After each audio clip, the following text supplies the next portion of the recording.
মধ্যে পইরা গেছে। অথচ নামাজের মধ্যে দাঁড়াইলে আল্লাহ তাআলার সাথে সাক্ষাৎ হয়। নামাজের মধ্যে দাঁড়াইলে আল্লাহ তাআলার সাথে সাক্ষাৎ হয়। হযরতে আলী কাররামাল্লাহ মসজিদে নববীর মধ্যে ওযু করতেছেন। হযরত আলী কাররামাল্লাহ যখন এই ওযু করে, হযরত আলী কাররামাল্লাহর দেহটা কেমন কেমন জানি কাঁপতেছেন, চেহারা মলিন হয়ে গেছে। পাশে একজন সাহাবী ডাক দিয়া বলে, ও গো আলী, তোমার বিবি সাহেব কি হযরতে ফাতেমা কি অসুস্থ? বলে না না। হাসান হুসাইন কি অসুস্থ? বলে না না। তুমি কি অসুস্থ? বলে না না। আমাদের হাবিব কি অসুস্থ? বলে না না। ওগো আলী, যুদ্ধের ময়দানে কি সাহাবায়ে কেরাম হেরে গেছে নাকি? কোন সাহাবী কি শহীদ হয়েছে নি? কোন যুদ্ধের ময়দানে গিয়া মুহাম্মদের কোন দল কি বিপদের সম্মুখীন হয়েছে নি? বলে না না। ওই সাহাবী ডাক দিয়া বলে, ওগো আলী, ফাতেমার শরীর ভালো, হাসান হুসাইন তেমন কিছু হয় নাই, মুহাম্মদের কোনো কিছু হয় নাই, মুসলমানদের যুদ্ধের ময়দানে কোনো কিছু হয় নাই, কোনো সমস্যার সম্মুখীন হয় নাই। আপনার শরীর ভালো। ওগো আলী, আপনার দেহটা কি জন্য কাঁপতেছে? আপনি কি জন্য কাঁপাকাঁপি করতেছেন? আপনার চেহারা কি জন্য মলিন হয়ে গেছে? আপনার চক্ষুগুলা কেমন কেমন জানি লাল হয়ে গেছে? হযরত আলী কাররামাল্লাহ জবাব দেয় না। এই মনে মুহূর্তে হযরত আলীকে বারবার ডিস্টার্ব করতেছে। ওগো আলী, সবাই সুস্থ, মুসলমানরা সুস্থ, আল্লাহর হাবিব সুস্থ, কোন সাহাবায়ে কেরাম কোন বিপদের সম্মুখীন হয় নাই। তাহলে আপনি কি জন্য কাঁপাকাঁপি করতেছেন? হযরত আলী কাররামাল্লাহ ডাক দিয়া বলে, আমি কিছুক্ষণ পরে আমি আমার মালিকের সামনে দাঁড়াবো। জোরে বলেন আল্লাহু আকবার। লা ইলাহা ইল্লাল্লাহ। জোরে লা, সবাই লা ইলাহা ইল্লাল্লাহ।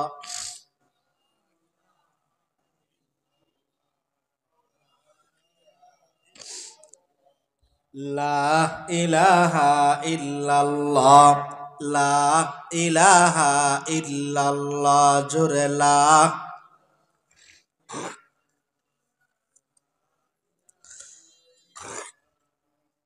লা ইলাহা ইল্লাল্লাহ।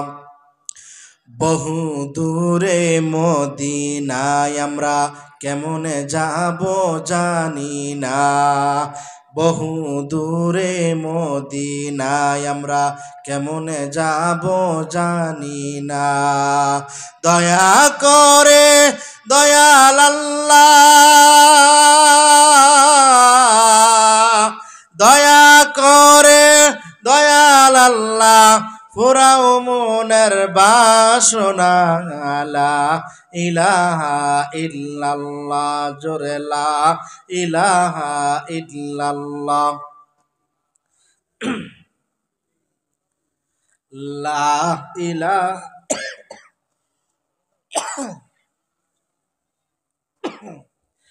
লা ইলাহা ইল্লাল্লাহ।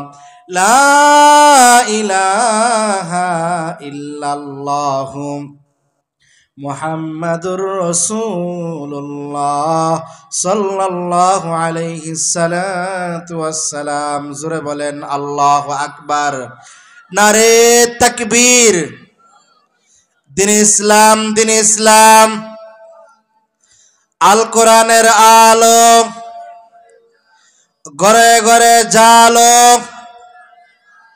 আলেম ওলামা যেখানে, কোরআন হাদিস যেখানে, গান বাজনা যেখানে, নারে তাকবীর। ভাইয়েরা আমার, হযরত আলী কাররামাল্লাহ ডাক দিয়া বলে, ও ভাই, আমি আমার মালিকের সামনে গিয়ে দাঁড়াবো, এই জন্য চিন্তায় টেনশনে আমার চেহারা মলিন হয়ে গেছে, আমার চক্ষু লাল হয়ে গেছে। আমার মালিকের সামনে আমি কোন মুখ নিয়ে দাঁড়াবো? জোরে বলেন আল্লাহু আকবার। হযরত আলী কাররামাল্লাহকে জিজ্ঞাসা করা হয়, ওগো আলী, আপনি যে আপনার মালিকের সামনে দাঁড়াইবেন, আপনি কি আপনার মালিককে দেখেননি? হযরত আলী কাররামাল্লাহ জবাব দেয়, আমি এমন মালিকের গোলামি করি না, আমি এমন রবের গোলামি করি না, আমি এমন রবের গোলামি করি না যে মালিককে আমি আলী দেখি না। জোরে বলেন সুবহানাল্লাহ। হিজে কাসদর মুলকে ও আম্বাজুনে, হিজে কাসদর মুলকে ও আম্বাজুনে, औले उरा लहने ने आवाज ने, तू कुजावा सुन्नते अहमद कुजा, बा मोहम्मद कैबुअद नस्बत तुरा, गार शैता मी कुनीना मतवली, गरवली है लानतस्ते गरवली। ভাইয়েরা আমার, হযরত আলী কাররামাল্লাহ বলে, আমি এমন রবের গোলামি করি না যেই রবকে আমি আলী দেখি না। তার মানে সাহাবায়ে কেরাম যখন নামাজের মধ্যে দাঁড়াইতেন, তখন সাহাবায়ে কেরাম কেমন কেমন জানে আল্লাহ তাআলাকে দেখতেন। মিশকাত শরীফের প্রথম হাদিস, হাদিসের নাম হলো হাদিসে জিবরাইল। মিশকাত শরীফের হাদিসের মধ্যে আল্লাহর পয়গম্বরের সামনে জিবরাইল আলাইহিস সালাতু ওয়াস সালাম আসে, আসিয়া ডাক দিয়া বলে, ক্বালা ফাখবিরনি আনিল ইহসান, ওগো পয়গম্বর, ইহসান সম্পর্কে আপনি আমাকে একটু খবর দেন। পয়গম্বর ডাক দিয়া বলে,